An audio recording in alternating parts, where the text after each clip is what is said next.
सुनो कथा कहानी। नमस्कार दोस्तों, आज के हमारे इस वीडियो में हम आपके लिए करवा चौथ व्रत की संपूर्ण कथा लेकर आए हैं। बहुत समय पहले की बात है।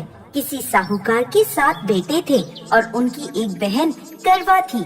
सभी सातों भाई अपनी बहन से बहुत प्यार करते थे, यहाँ तक कि पहले उसे खाना खिलाते फिर स्वयं खाना खाया करते थे। एक दिन जब करवा चौथ का व्रत आया तो करवा अपने ससुराल से मायके आई हुई थी। शाम को जब भाई खाना खाने बैठे तो अपनी बहन से भी खाने का आग्रह करने लगे, लेकिन बहन ने बताया कि आज उसका करवा चौथ का निर्जला व्रत है और वह खाना चंद्रमा को अर्घ देकर ही खाएगी। अपनी बहन को भूख प्यास से व्याकुल देख सबसे छोटे भाई ने पहाड़ी पर जाकर एक दीपक जला दिया और उसे चलने की ओट में रख दिया। वापस आकर अपनी बहन से कहने लगा, बहन चांद निकल गया है, तुम अर्घ देकर खाना खा लो। करवा भागी भागी अपनी भाभीियों के पास गई और कहने लगी, भाभी चलो चांद निकल गया, अर्घ देकर खाना खाते हैं। भाभियाँ सारी बात जानती थी। वो बोली, बाईसा अभी आपका चांद निकला है, आप अर्घ देकर खाना खा लो, हमारा चांद निकलने में अभी समय है। करवा भोली भाली भाभीियों की ये बात नहीं समझ पाई और चांद को अर्घ देकर खाना खाने बैठ गई।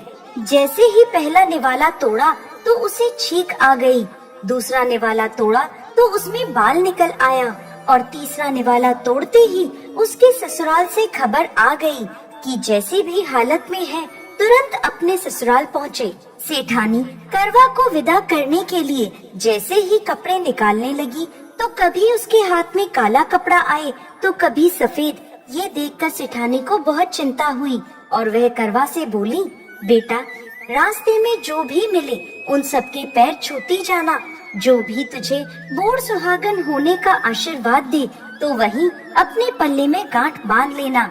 माँ की ये बात सुनकर करवा अपने ससुराल के लिए निकल गई। रास्ते में जो भी मिला करवा उन सबके पैर छूती गई। सभी उसे खुश रहो सुखी रहो यह आशीर्वाद देते रहे, लेकिन किसी ने भी उसे बूढ़ सुहागन होने का आशीर्वाद नहीं दिया। अब करवा जैसे ही अपने ससुराल पहुंची तो घर के आंगन में छोटी ननद खेल रही थी। करवा ने जैसे ही ननद के पैर छुए तो वो बोली, खुश रहो सुखी रहो बूढ़ सुहागन हो, दूधो नहाओ पूतो फलो। छोटी ननद के ऐसा आशीर्वाद देते ही करवा ने अपने पल्ले पर गांठ बांध ली। जैसे ही वो अंदर गई तो देखती है आंगन में उसके पति का शव रखा था और उसे ले जाने की तैयारी की जा रही थी। यह देखते ही करवा रोने लगी, विलाप करने लगी और कहने लगी, मैं इन्हें कहीं नहीं ले जाने दूंगी, इन्हें कहीं मत लेके जाओ। जब कोई भी उसकी बात नहीं माना तो वो बोली, मैं भी इनके साथ चलूंगी। सभी ने विचार किया कि साथ में ले चलते हैं इसको। सभी के साथ करवा शमशान घाट पहुंच गई। जब पति के अंतिम संस्कार का समय हुआ तो वह बोली, मैं इन्हें नहीं जलाने दूंगी। सब कहने लगे, पहले तो अपने पति को खा गई, अब उसकी मिट्टी भी खराब कर रही है, लेकिन करवा ने किसी की एक न सुनी।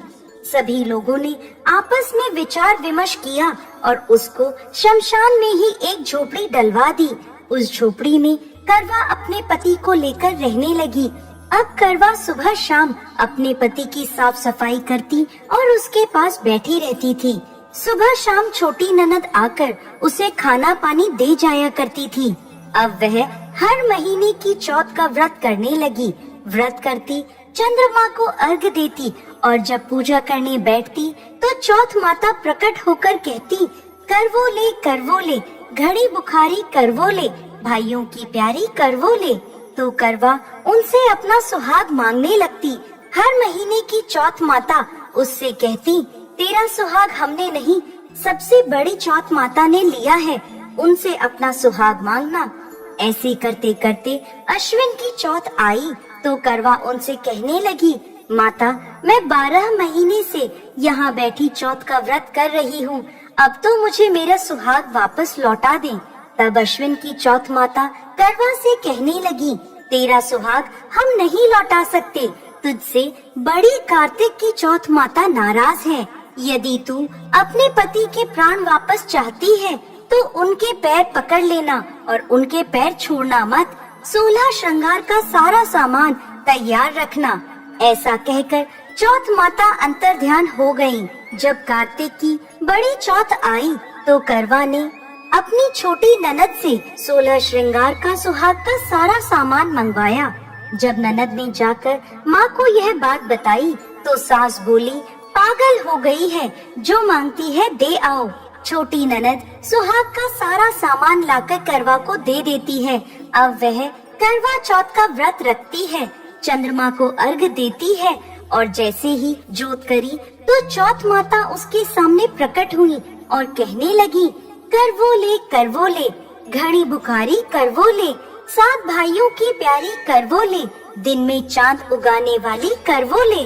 तब उसने उनके पैर पकड़ लिए और बोली, माँ मेरा सुहाग मुझे वापस लौटाओ। ये सुन चौथ माता बोली, अरे तू तो बहुत भूखी है, 7 भाइयों की प्यारी है, तुझे सुहाग का क्या काम। तो करवा कहने लगी, नहीं माता, मुझसे बहुत बड़ा पाप हो गया, मेरे सुहाग को मुझे वापस लौटा दो माता। मैं आपके पैर तब तक नहीं छोड़ूंगी जब तक आप मेरा सुहाग मुझे वापस नहीं लौटाती। यह सुनकर चौथ माता ने करवा से एक एक कर सुहाग का सारा सामान मांगा और करवा उन्हें सारा सुहाग का सामान एक एक कर देती गई। तब चौथ माता उससे कहने लगी, तुझे जरूर व्रत करने की सारी विधि सब बात कोई समझा के गया है। तो करवा कहने लगी, माता मुझे तो हालात ने सब कुछ समझा दिया है, आप बस मेरा सुहाग मुझे वापस लौटा दें। तब चौथ माता ने अपनी आँखों से काजल निकाला, उंगलियों से मेहंदी और मांग से सिंदूर निकालकर उसे करवे में घोल दिया और उस जल से उसके पति को छींटा लगाया। छींटा लगते ही उसका पति जीवित हो गया। जाते जाते चौथ माता उसकी झोपड़ी पर लात मार गई, जिससे उसकी झोपड़ी महल में बदल गई। करवा के सब सुख आनंद हो गया। शाम को जब छोटी ननद भाभी के लिए खाना लेकर आई तो देखती है कि भाभी की झोपड़ी तो कहीं है ही नहीं, उसकी जगह एक बड़ा सा महल खड़ा है। उधर करवा खिड़की में बैठी छोटी ननद के आने की प्रतीक्षा कर रही थी। छोटी ननद को आता देख करवा दौड़ी दौड़ी उसके पास गई और कहने लगी, देखो बाईसा, आपका भाई जीवित हो गया। घर जाओ और माता जी से कहो कि गाजे बाजे के साथ हमें लेने आए। छोटी ननद दौड़ी दौड़ी माँ के पास गई और कहने लगी, माँ भाई जीवित हो गया। माँ कहने लगी, अब तक तो वो भाभी ही थी, अब तेरा भी उसके साथ साथ दिमाग खराब हो गया है। तो वह बोली, नहीं माँ, मैंने अपनी आँखों से देखा है, भाई जीवित हो गया है। ये सुन माँ और बेटी दोनों गाजे बाजे के साथ अपने बेटे और बहू के पास पहुँचे। बेटे को जीवित देख सास बहू के पैर छूने लगी और बहू सास के पैर छूने लगी और कहने लगी, माताजी देखो आपका बेटा जीवित हो गया। तो सास बोली, बहू मेरा बेटा नहीं, तेरा पति जीवित हो गया। मैंने तो साल भर पहले ही इसका अंतिम संस्कार कर दिया था, ये तो तेरे भाग्य से वापस आया है। हे चौथ माता, जैसी पहले साहूकार की बेटी के साथ करी वैसे किसी के साथ मत करना, और बाद में जैसे करवा के पति को लंबी आयु दी वैसे ही इस कथा को कहने वाले, सुनने वाले और हुंकारा भरने वाले सब पर कृपा करना। जय चौथ माता। हम आपके लिए गणेश जी महाराज और उनकी खीर की कहानी लेकर आए हैं। एक समय की बात है, गणेश जी महाराज ने पृथ्वी पर मनुष्यों की परीक्षा लेने का विचार किया। पृथ्वी भ्रमण के लिए गणेश जी ने एक बालक का रूप बनाया और अपने एक हाथ में चम्मच में दूध ले लिया और दूसरे हाथ में एक चुटकी चावल ले लिए और गली गली घूमने लगे। साथ ही साथ आवाज लगाते जा रहे थे, कोई इन चावल और दूध से मेरी खीर बना दो, कोई इन चावल और दूध से मेरी खीर बना दो। गांव में कोई भी उन पर ध्यान नहीं दे रहा था और सभी हंस रहे थे। ना समझ बालक चम्मच भर दूध और एक चुटकी चावल की खीर भी भला बन सकती है? ऐसे ही गणेश जी एक गांव से दूसरे गांव घूमते रहे, लेकिन कोई भी उनकी खीर बनाने को तैयार नहीं हुआ। ऐसे ही सुबह से शाम हो गई। कोई मेरी खीर बना दो, कोई मेरी खीर बना दो। अब गणेश जी ने सोचा, कोई भी मेरी खीर नहीं बना रहा, अब मैं क्या करूं? तभी वहाँ एक बुढ़िया अपनी झोपड़ी के बाहर बैठी थी। वो गणेश जी को देखकर बोली, बेटा ला, तेरी खीर का सामान मुझे दे दे, मैं तेरी खीर बनाती हूँ। गणेश जी बोले, माई, तुम्हारे घर में जो सबसे बड़ा बर्तन हो वो खीर बनाने के लिए ले आओ। बुढ़ी अम्मा ने सोचा, बच्चे का मन रखने के लिए सबसे बड़ा बर्तन ले आती हूँ। बुढ़िया माई घर का सबसे बड़ा बर्तन लेकर बाहर आई। गणेश जी ने चम्मच से दूध और चुटकी से चावल डालना शुरू किया। तब बुढ़िया माई के आश्चर्य की कोई सीमा नहीं रही। ये क्या चमत्कार है, कुछ समझ नहीं आ रहा। देखते ही देखते पतीला दूध से भर गया।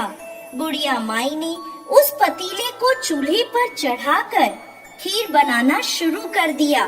तब गणेश जी बोले, माई, तुम खीर बनाओ, मैं स्नान करके आता हूँ, मैं वापस आकर खीर खा लूँगा।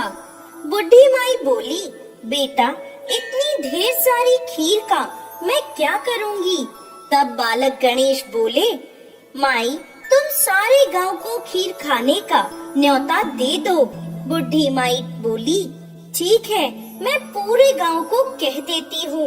बुढ़ी माई के खीर की खुशबू धीरे धीरे पूरे गांव में फैलने लगी। बुढ़ी अम्मा ने घर घर जाकर खीर खाने का न्योता दे दिया। आज मेरे घर खीर का प्रसाद बना है, आप चखने आना। पड़ोसने बोली, अम्मा, इतने लोगों को खीर कहाँ से खिलाओगी? लोग उस पर हंसने लगे। बुढ़िया के घर में खाने को तो दाना नहीं है और सारे गांव को खीर खिलाने की बात कर रही है। चलो चलकर देखते हैं बुढ़ी माई कौन सी खीर खिलाने वाली है। धीरे धीरे लोग बुढ़ी माई के घर आने लगे। देखते ही देखते गांव इकट्ठा हो गया। जब बुढ़ी माई की बहू को इस दावत की बात पता चली तो वो रसोई में पहुंची और खीर से भरा पतीला देखकर उसके मुंह में पानी आ गया और वो सोचने लगी, इस पतीले की खीर सारे गांव में बांटी तो मेरे लिए कुछ भी नहीं बचेगा। ऐसा सोचकर बुढ़ी अम्मा की बहू ने एक कटोरी में खीर निकाली और दरवाजे के पीछे बैठकर खीर खाने की तैयारी करने लगी और खाने से पहले बोली, गणपति जी भोग स्वीकार करें। ऐसा कहकर वो खीर खाने लगी। बुढ़ी अम्मा की बहू के लगाए इस भोग से गणेश जी प्रसन्न हो गए।